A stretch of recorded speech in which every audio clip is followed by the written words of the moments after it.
Embedded होता है register. तो रजिस्टर क्या करते हैं कि जो वो रजिस्टर एम्बेडेड होता है, मतलब सर्किट होता है उसके अंदर, एक तरह से जो भी इक्विपमेंट होता है उसके अंदर सर्किट होता है, तो वहाँ पे रजिस्टर एम्बेडेड होते हैं ताकि एक पर्टिकुलर ही आपका क्या बोलते हैं करंट अंदर जा सके, ताकि अगर उससे ज़्यादा जाएगा तो मान लो इंटरनल हार्म हो सकता है। और इतनी ज़्यादा, अब देखो जैसे मान लो कि 240 वोल्ट का आप हर जगह सप्लाई है आपके घर में, अब सारे इक्विपमेंट्स की अलग अलग क्षमता है, अलग अलग के अनुसार हाँ ऑब्वियसली चलेंगे 220 वोल्ट पे ही, बट कितना करंट पास ऑन करना है ये सारी चीज़ें रजिस्टर पर डिपेंड करती है। एट द सेम टाइम जैसे कि आपने जूस लॉ में पढ़ा था, कहीं ना कहीं जो हीट है वो भी डिपेंड करती है, तो उसके अकॉर्डिंग भी रजिस्टर को वैसे लगाया जाता है कि वो हीट वैसे प्रोड्यूस हो।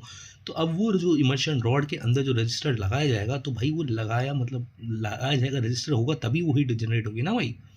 अगर मान लो हीट, जैसे हमने क्या पढ़ा था जूल्स ऑफ हीटिंग क्या पढ़ा था, अच्छा लाइक अभी आप आगे पढ़ेंगे, सॉरी ठीक है, that is I square R T, आगे पढ़ेंगे ठीक है।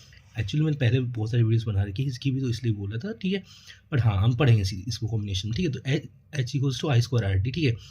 तो ये जो आई स्क्वायर आर डी है इसके अंदर ये फॉर्मूला होता है ठीक है, तो ये यहाँ पे आ रहा है, तो जो ये रजिस्टर है इसके कारण कहीं ना कहीं हीट होता है। मान लो इतना आप इसको भी मत देखो, आगे पढ़ेंगे हम लोग। जैसे मान लो कि कोई भी अगर रजिस्टर है, इसके अंदर अगर इलेक्ट्रॉन चल रहा है, तो कहीं ना कहीं वो चलते चलते आपस में टकराएगा और हीट जनरेट करेगा। तो ये हीट जनरेट कैसे होती है, जब कोई रुकावट आएगी।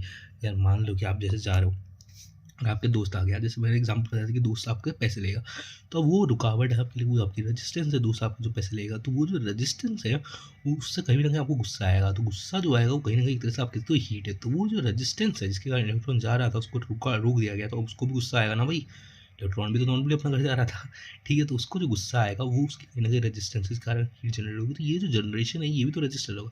अब जो इमर्शन रॉड देखते हैं या अलग अलग टाइप के हम लोग इक्विपमेंट देखते हैं उसमें भी तो रजिस्टर्स कहीं ना कहीं तो होंगे।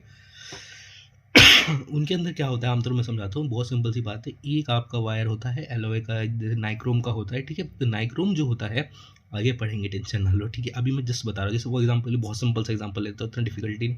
आपने बल्ब देखा होगा, उसमें आपका टंगस्टन का वायर होता है, टंगस्टन का फिलामेंट होता है। अब टंगस्टन एक मेटल है, तो उसके अंदर जब बहुत ही ज़्यादा वो मतलब हीट अप हो जाता है तो वो ब्राइट चमकने लग जाता है, पर मेल्ट नहीं होता, उसको बहुत हाई मेल्टिंग पॉइंट होता है ठीक है। आगे पढ़ेंगे, सब चीज़ें बोल रहा हूँ अभी समझाने के लिए, समझो। तो वो जो रुकावट है वो रजिस्टर है, तो कहीं ना कहीं वो आपको लगाना पड़ा था ताकि वो मीन्स वो जो हीट अप होकर के आपको लाइट दे सके। तो वो जो लगाने वाली बात जब आपके पास आएगी कि लगाना पड़ा और जो हीट जनरेट हुई, तो कहीं ना कहीं उसके अंदर रजिस्टर है ना, तभी तो हो रहा है। तो रजिस्टर इन इक्विपमेंट्स के अंदर एम्बेडेड होता है, ये मैं कहना चाहता हूँ ठीक है। तो अब जैसे मान लो कि सीरीज कॉम्बिनेशन, अब ये आपने कहाँ देखा होगा, बहुत प्यारी सा एग्जांपल देता हूँ आपको। दीपावली के अंदर हमारी वो जो लाइट नहीं लगती, जिसको हम जुब्बू जुब्बू या मिनी लाइट कहते हैं, जो लगती है ना, वो लड़ी लगती है जो छत से हम लोग लगाते हैं नीचे तक, जो लड़ी लगाते हैं बेसिकली इलेक्ट्रिसिटी बल्ब